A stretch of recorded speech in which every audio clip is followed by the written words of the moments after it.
Hello everyone and welcome back to Python with PictoBlox series. In the previous video, we learned about ChatGPT and face detection extension. In this video, we are going to take things up a notch with the machine learning environment of PictoBlox. Do you know, in 1952, Arthur Samuel created the first ever machine learning program. It was a checkers game played on an IBM computer that improved by learning from its winning strategies from its own matches.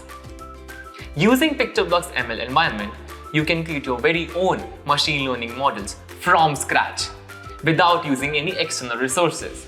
PictoBlox is stacked with models like Image Classifier, Object Detection, Number Classification and Regression, Text Classifier, Audio Classifier, Pose Classifier, and Hand Pose Classifier.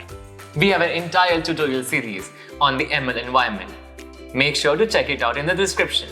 Now, let's create the mass detection project.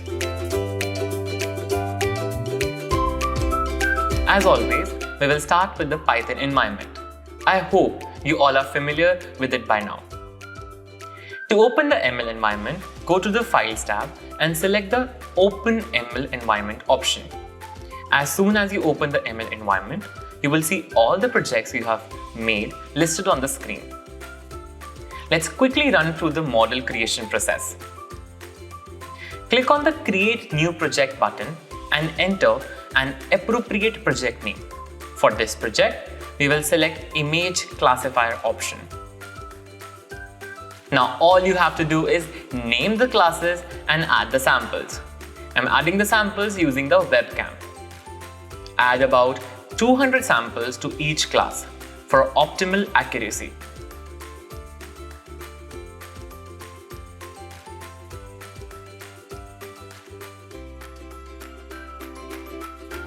Train the model and keep an eye on the accuracy graph.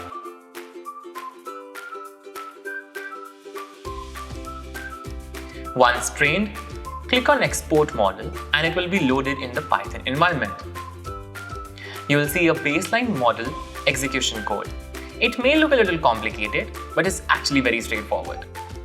This code starts off by importing a few libraries and model. Next up, it uses OpenCV to open a video feed. This feed returns the image to the model as a NumPy array.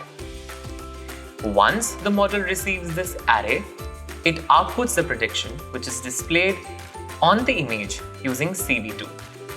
This is all about machine learning, and I hope you were able to understand how to create an image classification model in PictoBlox. Now, let me give you an activity to try out yourself. You have to create a pneumonia detector using the ML environment. Seems pretty easy, right?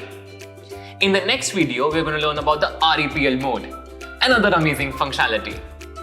Thanks a lot for watching. Please like and share this video. And if you haven't, do subscribe to our channel. I will see you guys soon. Bye!